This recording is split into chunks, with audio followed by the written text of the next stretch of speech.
Bonsoir, nous retrouvons ce soir l'artiste phare des DJ français, celui qui cartonne en ce moment avec son album Wash My World et la plupart des tubes, et 70s plus particulièrement. Laurent Wolf, bonsoir. Bonsoir.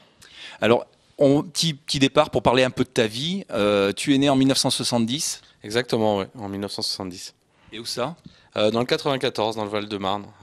J'étais, on va dire, presque un vrai Parisien à l'origine, parce que maintenant, je suis dans le sud, près de Toulouse. Un petit déménagement qui s'est imposé au cours de ta petite carrière. Ouais, qui s'est fait il y a 5 ans à peu près.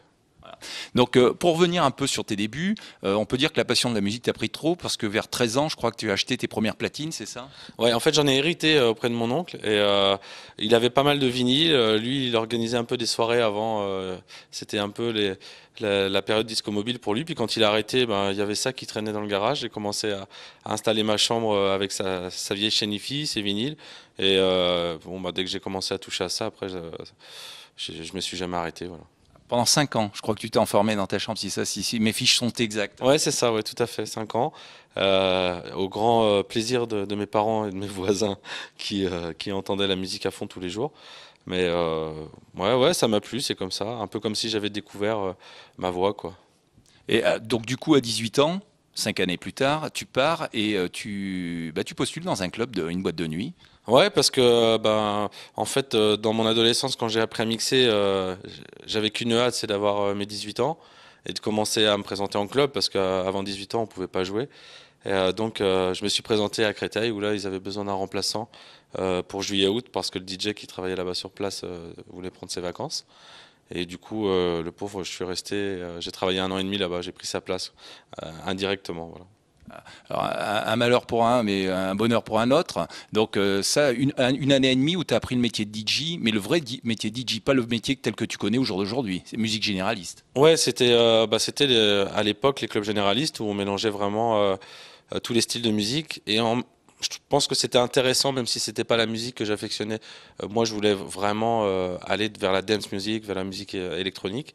Mais le fait d'avoir travaillé quand même dans le départ dans un club généraliste, c'était bien parce que ça me permettait vraiment de, de comprendre ce que les gens aimaient, pourquoi ils vibraient sur tel style ou tel style.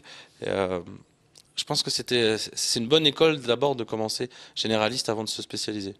Tout à fait, ouais. Et c'est ce qui t'a gardé ce contact auprès du public, et c'est ce qui t'a permis de le garder tout au long de ta carrière.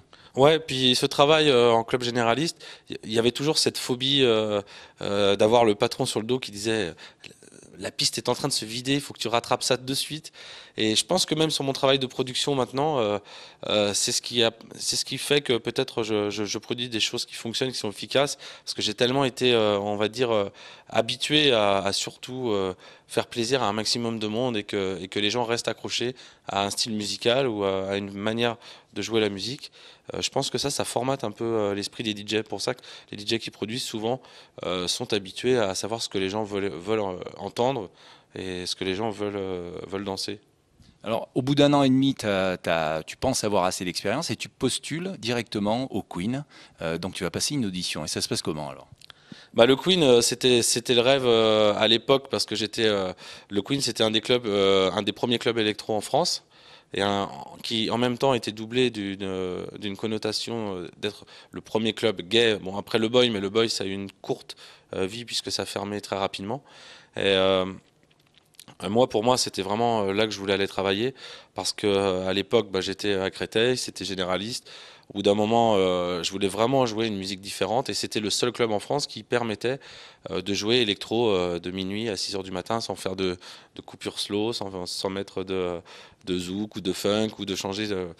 Donc je voulais vraiment jouer là-bas et c'était quand même un des clubs sur les Champs-Élysées, donc il y avait énormément de jeunes qui voulaient travailler là-bas.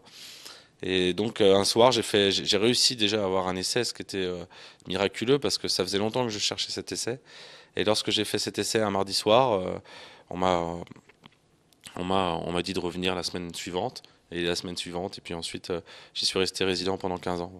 15 années et même résident à 3 soirs par semaine. Ouais, au début je faisais les soirées disco du lundi. Donc c'était un peu ma punition parce que je venais au Queen pour dire non, non, moi je viens pour, je veux jouer dance.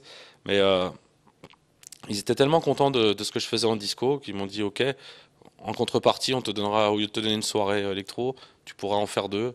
Parce qu'en fait, le Queen avait quand même une politique d'avoir cette particularité d'avoir un DJ par soir. De ne pas avoir que chaque client qui vienne, ce soit jamais la même musique, tout le temps différent. Et moi, pendant un long moment, j'ai eu la chance de faire le lundi, le jeudi et le mercredi. Voilà. Et pendant ces 15 années, alors Et le week-end, je travaillais en club généraliste. Donc ça me faisait des grosses semaines de DJ à peine un an après mon départ, quoi. Et donc cette boîte de nuit qui était quand même le point phare de Paris, de la vie parisienne, t'a permis de rencontrer, c'est là que tu rencontres des producteurs de musique, et c'est là que va se déclencher toute ta carrière.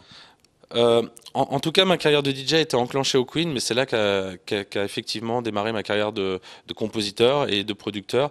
Parce que le Queen, c'est vrai, on avait toutes les maisons de disques qui venaient s'amuser.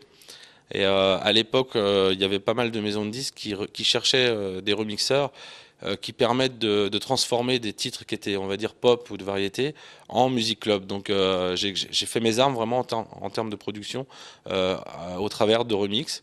Et ça aussi, ça a été en fait le même procédé que de jouer en club généraliste. Quand on remixe des choses qui ne sont pas club, ça m'a permis de faire, on va dire, des exercices de style, parce que le remix, c'est vraiment pas évident. C'est facile quand on remixe un morceau dance en faisant une autre version. Mais bon, j'ai fait 3 albums de remix de Dalida, la moitié de l'album de remix de Claude François, il y avait 7 titres. Des remixes, l'autre fois, j'ai déjà fait un ou deux bilans, j'ai dû en faire 200 ou 300 en l'espace de 5 ans. Je pense que ça a été une bonne école aussi pour moi en tant que compositeur et producteur, parce que le jour où j'ai commencé à faire les titres pour moi, ben c'est un peu comme si je détache un boulet que j'ai au pied, parce que le remix, c'est une mélodie imposée, c'est une chanson imposée, alors que là, après, quand on produit vraiment ses propres titres, on n'a pas de barrière. Je pouvais faire vraiment, enfin, ce que je voulais. Et là, tu commences avec du matériel quand même pour l'époque, hein, ça me fait penser à Balavoine, avec un petit Atari et Cubase monté dessus, et tu apprends finalement le solfège, tu apprends la musique dessus. Ben oui, en fait, mes premiers pas dans le studio, ça a été au travers de sampleurs, de synthétiseurs externes qui, à l'époque, étaient reliés par un ordinateur où on pouvait même pas mettre d'audio dedans. C'était que du signal MIDI via une petite interface. C'était un Atari avec des disquettes. On avait 2 mégas de mémoire dedans. Ce qui paraît complètement démesuré par rapport à aujourd'hui, où on est dans les 8 gigas juste pour la mémoire vive de l'ordinateur. Alors qu'avant, quand je disais 2 mégas, c'était ce qui remplaçait le disque dur, quoi. Il n'y avait pas d'espace de stockage. Donc ça aussi, c'est une expérience très intéressante, parce que dans la dance music, j'ai connu en même temps le départ de l'électronique dans le son, quoi. Parce que j'ai connu vraiment les premiers ordis jusqu'à maintenant, où on travaille sur du Pro Tools, on peut mettre 100 pistes, il n'y a aucune limite. Donc ça a été une époque très intéressante, parce que j'ai connu l'évolution technique et technologique sur la musique électro, ce qui est assez similaire comme état d'esprit, parce que la musique électro, c'est très porté sur la technologie. Tout à fait. Donc, et après, tu sors un premier disque. Alors, parle-nous de ce premier disque, la première sortie, cette aventure-là. Comment ça s'est passé? En fait, le premier disque, je l'ai testé, j'ai mis presque un an à le faire, et je le testais presque tous les soirs de la semaine au Queen. Je l'améliorais de manière je voulais vraiment que les gens crient dessus. Et en plus, je cherchais une idée de titre, et je me suis dit, bon, c'est le premier, ça va être mon premier titre, ça va être le premier wagon de J'espère ma locomotive en production. C'est pour ça que j'ai appelé ce morceau House Train, et qu'il y avait un gros bruit de locomotive dessus qui était très prenant, qui faisait un peu le son d'une sirène d'alarme. Et ce titre a été numéro 1 des clubs 3 mois après sa sortie.